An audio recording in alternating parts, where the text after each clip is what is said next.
¿Qué tal a todos los radioescuchas? Bienvenidos a este programa de Radio Inclusiva. Hoy nos acompaña Alison Garnier Martínez Calvillo. ¿Qué tal, Alison? ¿Cómo estás? Un gusto. Hola Luis, pues antes que nada muy agradecida por la invitación y muy agradecida hoy a todas, todos y todas quienes nos están escuchando y sintonizando aquí en la radio. Claro, por la 88.9 FM en Altavoz Radio. Bien, Alison, cuéntanos un poco de ti. ¿Cómo te describes? ¿Quién es Alison? ¿Cómo te presentas ante nuestros radioescuchas? Fíjate que particularmente yo tengo una descripción en mis redes sociales. Yo soy una mujer orgullosamente transgénero, soy extrovertida, soy divertida. Me gusta mucho ir a comer el sushi, el ramen, la comida asiática, tailandesa, japonesa. También me gusta y me fascina mucho la comida mexicana. Y esto te lo comento porque a veces dicen que si conoces a alguien por lo que come o lo que le gusta, conoces a la persona. Entonces, bueno, yo creo que la mejor descripción es de aquellas personas que me conocen. Qué bien, justamente te hemos visto desde la Dirección Municipal de Inclusión en otros foros y en otros espacios compartiendo sobre tu vida y sobre tu experiencia como una persona transgénero. Y bueno, hablando justo de esto, vamos a hablar un poco más de ti a desmenuzar. ¿A qué te dedicas? ¿Cuál es tu formación? Compártenos. Fíjate, Luis, que soy servidora pública, yo trabajo en el gobierno del estado. Actualmente soy la titular del órgano interno de control de la Procuraduría General de Justicia del Estado, o también llamado coloquialmente Contraloría Interna. ¿Qué hace una Contraloría? Bueno, a grandes rasgos nosotros nos dedicamos a atender aquellas quejas en contra de los servidores públicos de esa dependencia por parte de la ciudadanía. En cuanto a mi formación profesional, te platico, yo soy licenciada en Ciencias Políticas y Administración Pública, orgullosamente gata salvaje de la Universidad Autónoma de Baja California Sur, y también soy licenciada en Derecho por el Instituto Nacional de Estudios Superiores en Derecho Penal, o también denominado INDEPAC. Y bueno, cuento también con experiencia en cursos en cuanto a mi formación académica en juicio de amparo, medios de control de constitucionalidad y convencionalidad, que son meramente materias pertenecientes al derecho, políticas públicas, género. Y fíjate, Luis, que también soy activista por los derechos humanos de las personas LGBTIQ+, que pertenecemos pues a esta gran diversidad sexual, y pues muy contenta de poder estar aquí con ustedes, de poder transmitir un mensaje. Y bueno, Muy bien, pues qué amplio currículum, muy preparada, como podemos ver. Bueno, Alison, hablando de tu vida laboral, ¿a qué retos? Porque lo he escuchado en otros foros y conferencias, de que pasaste tu transición ya estando como servidora pública. Entonces, ¿a qué retos te has tenido que enfrentar debido a tu transición? O, no sé, tal vez no ha habido ningún reto, ninguna circunstancia, que creo que tal vez no es tan probable, pero cuéntanos, ¿cómo ha sido tu experiencia? mira, Luis, yo creo que sin lugar a dudas, todas las personas que pertenecemos a la comunidad de la diversidad sexual LGBTIQ+, hemos tenido muchos retos a lo largo de nuestra vida. La realidad es que pues es muy feo vivir dentro de un closet. Y aquí te comparto una frase que me encanta. Es una frase de un activista y un político estadounidense, Harvey Milk, que por cierto hay una película con Sean Penn que te recomiendo, y se las recomiendo también a los radioescuchas, que precisamente habla de la defensa en aquel entonces en los Estados Unidos por los derechos de las personas gays, es decir, de los hombres gays en este caso. Sin embargo, esta persona, Harvey Milk, pues llegó a ser el primer político hombre abiertamente homosexual en la Unión Americana, cuando la Unión Americana, los Estados Unidos de Norteamérica, pues pasaba una situación bastante complicada en temas, sobre todo de racismo y de discriminación, ¿no? A los llamados grupos minoritarios. Y bueno, pues, ¿cuál es la frase? La frase que él decía es que no debería de existir ningún closet y que si existiera un closet, pues yo preferiría que pasara una bala para romper ese closet por mi cabeza. Y vaya las coincidencias de la vida, Harvey Milk fue asesinado precisamente por defender los derechos, en este caso de los hombres gays, también parte de nuestra comunidad. Y bueno, en lo laboral, pues, ¿cuál ha sido mi mayor reto? Yo creo que yo misma, el armarme de valor ante una sociedad todavía que está evolucionando en comprender, quizás sobre todo, ¿sabes a quiénes? A nosotras las personas trans. ¿Por qué? Porque el tema de orientación sexual es distinto al tema de género.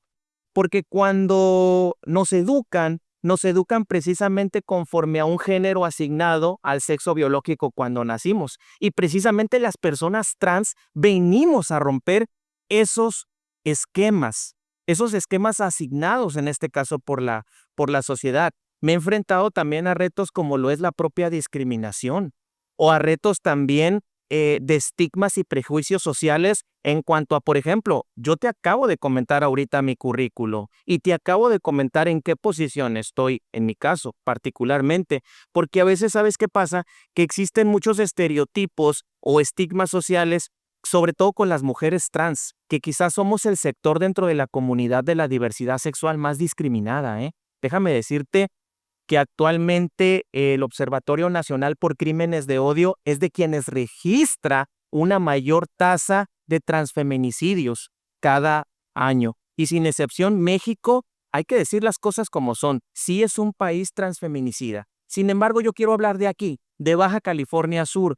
Y no todo es malo. Baja California Sur actualmente es uno de los estados en donde las personas de la diversidad sexual gozamos de más derechos. Tenemos el matrimonio igualitario. Tenemos también el cambio por identidad para las personas trans, entre otros grandes logros que hemos hecho como comunidad. Pero volviendo al punto, ¿a qué reto se ha enfrentado Allison? Yo creo que el mayor reto siempre va a ser una misma o uno mismo. Claro, y justo como lo mencionas, dentro de la diversidad sexual o de la comunidad LGBT, han habido muchos estigmas a lo largo de la historia y justo como mencionas a este activista político, eh, precisamente hace no tanto en nuestro país y en nuestro estado cambian estas medidas y acciones afirmativas por una legislación realmente con paridad de género e inclusiva.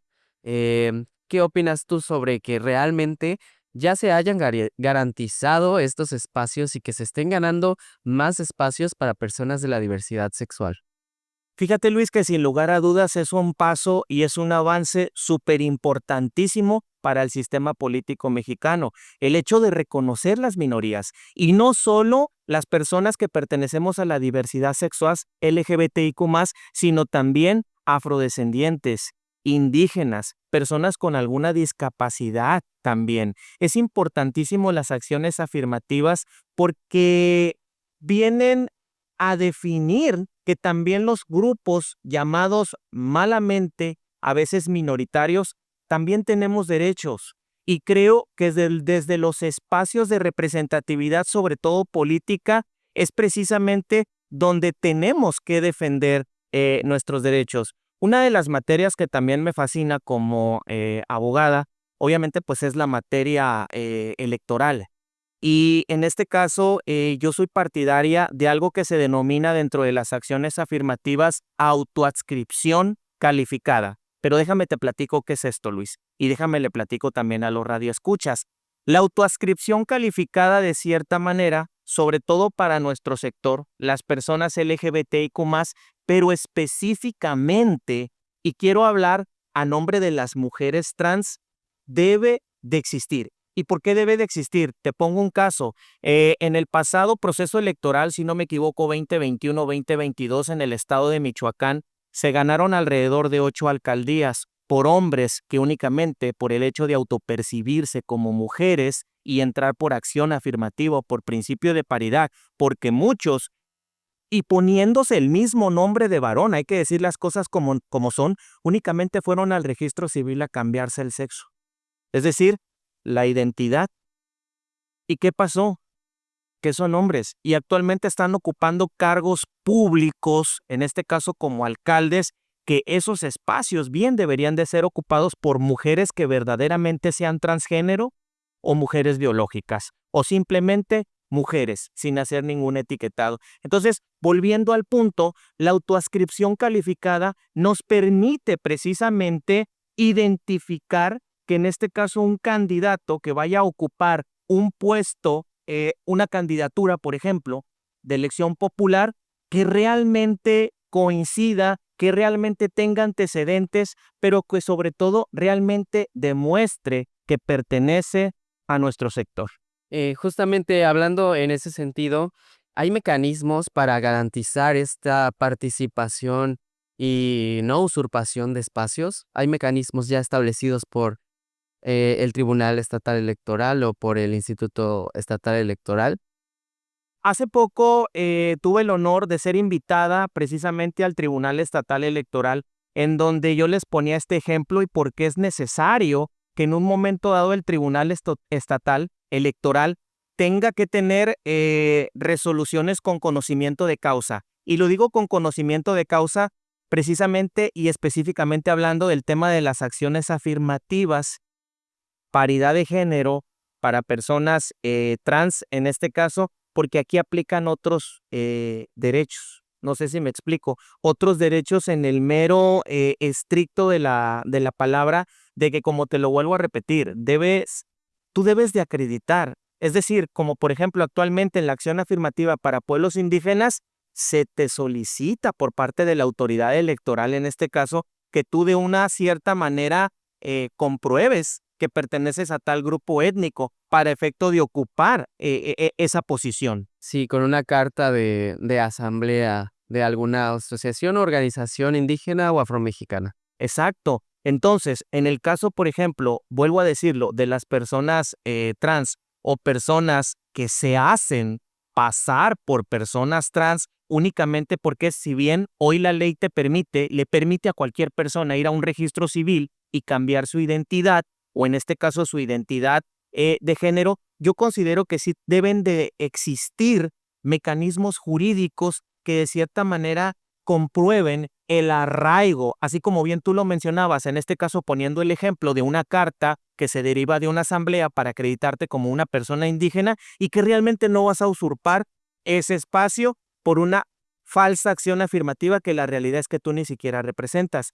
Actualmente sí existen algunos mecanismos que la misma materia electoral dentro de su propia normativa ya establece, ¿sí? Entonces, ya hay métodos jurídicos, recursos en este caso, que se pueden interponer en un momento dado contra este tipo de actos. Muy bien, muy interesante todo lo que comentas. Espero nuestros radioescuchas que hayan tal vez escuchado de estos casos. Incluso me llegó a tocar verlos en las noticias sobre las usurpaciones y los cambios de género por autoadscripción. Em, bueno, pues qué bueno y esperemos que se generen más mecanismos para reforzar esta seguridad y la garantización de la paridad de género y la inclusión de todas las poblaciones. Y justo hablando en este sentido de la inclusión de grupos minoritarios, a veces es un poco, me causa un cierto conflicto, ¿no? Porque cuando hablan o cuando se dirigen a ataques de personas de la diversidad sexual y de género, siempre ponen la excusa de es que son una minoría o para personas indígenas, pero ¿por qué tienen que destinarse recursos o por qué tienen que hacerse más leyes para ellos si son una minoría? Cuando de hecho todos somos parte de una ciudadanía, parte de una población. Y parte de una sociedad, Luis. Y en este caso, yo te voy a decir algo que lo decía en una conferencia que tuve la oportunidad de compartir con compañeros del Sistema Estatal Anticorrupción. Deuda histórica. Por eso, ese es el motivo principal por el cual deben de existir mecanismos legales, leyes en este caso, y también políticas públicas enfocadas a aquellos sectores más vulnerados, más discriminados que hoy por hoy existimos, dentro de la comunidad indígena, dentro de la comunidad afrodescendiente y dentro de las personas de la diversidad sexual. Bueno, y Alison, adentrándonos tal vez un poco más en tu vida personal, ¿cómo es tu día a día siendo una persona transgénero? Pero más que nada tu día a día siendo Alison, porque personas somos todos. Fíjate que traigo la curiosidad de siempre, a mí me encanta escribir, me gusta leer y si yo le pusiera por título alguna novela que yo escribiera sería El maravilloso mundo de Allison. Yo voy a cumplir 3 años que transicioné. Yo no transicioné de cierta manera obligada, yo transicioné en una edad adulta. Déjame decirte que soy casada, que tengo dos hijos, un hijo y una hija, ambos pues chiquitines de 10 años y de 4. Y tengo esposa, fíjate bien, esposa, y lo dije bien. Y a veces, esto sabes qué, pica mucho en la sociedad muchas veces, porque no entienden a veces el concepto entre la distinción en lo que es identidad de género y orientación sexual. Y a veces eso les causa hasta conflicto, ¿eh? Sí, para la sociedad en general siempre tienen que ir alineados. Y si, por ejemplo, te cambias de género, no, pues ahora te tienen que gustar el sexo opuesto, te tienen que gustar los hombres porque te cambiaste de género. Exacto. Y sobre todo porque siempre existe ese conflicto superficial en la sociedad, de cómo te veo, te trato, o como te veo, te entiendo. Pero por eso es diversidad sexual, porque hay ese enriquecimiento que hoy por hoy también nos permite ser diferentes. Pero ¿sabes algo? Siempre con respeto. Esa palabra para mí representa una virtud fundamental en todo ser humano, porque cuando hay respeto hay todo. Si no respetas, yo no respeto. Si me respetas, yo te respeto. Y no es un tema que luego viene en la sociedad, a veces sobre todo esa parte de la sociedad conservadora, contra las personas que pertenecemos a la comunidad, acusándonos que somos bien agresivos o acusándonos que no estamos bien de nuestras facultades mentales, cuando ahí déjame decirte también que desde los años 90 la Organización Mundial de la Salud descartó como trastornos el homosexualismo, el transgenerismo, que hoy por hoy es parte de nuestra sociedad y como sociedad tenemos de cierta manera que aceptarnos y siempre con esta palabra que a mí me gusta mucho, el respeto. Si yo doy respeto, considero que lo más correcto es que también me des respeto. Claro, y justo viviendo en un país y en un contexto pluriétnico y pluricultural. Y bien, para ir cerrando esta entrevista, cuéntanos qué viene para Alison en en el activismo, en lo profesional, en lo personal. ¿Cuál es el siguiente paso?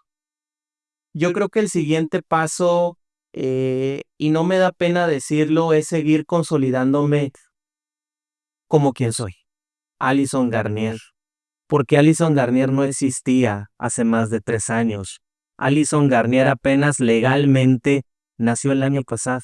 Déjame decirte que apenas hice recientemente mis cambios legales, por lo cual nació apenas el año pasado. Nací el año pasado apenas. Sin embargo, con todo este cúmulo de experiencias, he trabajado, por ejemplo, en Policía Federal. Estuve adscrita a la División de Seguridad regional que se encarga de la vigilancia de carreteras, de aeropuertos. Estuve también en la Policía Ministerial en su momento, hoy agencia de investigación. Y bueno, un currículum que pues posteriormente ya en un acto o en una conferencia, pues con mucho gusto yo pudiera compartir mi experiencia. Y eso lo digo sobre todo porque a veces siempre hay opositores que luego nos dicen a las personas de la comunidad de la diversidad sexual, es que está ahí porque es trans o porque es gay. No, señor. Para cumplir una cuota, siempre lo piensan, ¿no? Exacto, Luis. Y no estamos cumpliendo una cuota. Estamos ahí porque creo que tenemos la capacidad como cualquier persona. ¿Qué viene para Allison? Te decía, sí, seguirme consolidando. Y bueno, pues en lo profesional no es ningún destape, ¿no? Pero bueno, hay quienes pues sí nos han destapado como una figura influyente dentro de la comunidad de la diversidad sexual a efecto de, ¿por qué no?, ocupar un cargo por elección popular o de cierta manera también seguir haciendo carrera judicial. Yo creo que los momentos de Dios son perfectos, también soy creyente, entonces es válido, también las personas de la diversidad somos creyentes, para aquellos también que no luego dicen que somos ateos, no, no es cierto. para nada.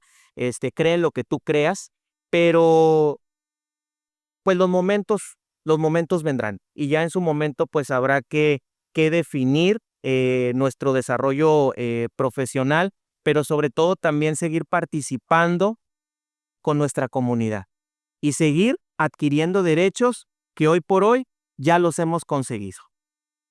Muy bien, pues un gusto tenerte en este programa de Radio Inclusiva. Espero todos los radioescuchas estén atentos a lo que sigue para Alison, que no le pierdan la pista. Por ahí tal vez compártenos tus redes sociales, cómo te podemos encontrar, cómo te podemos seguir.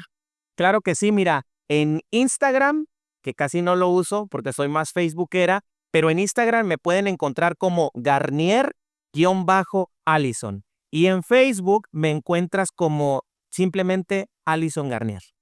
Muy bien, y les recordamos nuestras redes sociales de la Dirección Municipal de Inclusión. Estamos en Instagram como @esinclusión.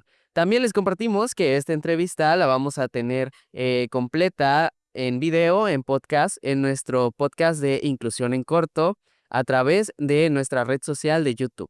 Y bueno, pues Alison, un gusto nuevamente tenerte. Espero la hayas pasado muy bien y hayas podido expresar todo esto con nuestros radioescuchas. Luis, pues muchas gracias por el espacio. Muchas gracias a todas y a todos los radioescuchas. Y bueno, pues a seguir cosechando. Muchas gracias por la invitación a este programa de radio. Saludos a todos y nos vemos en la próxima emisión.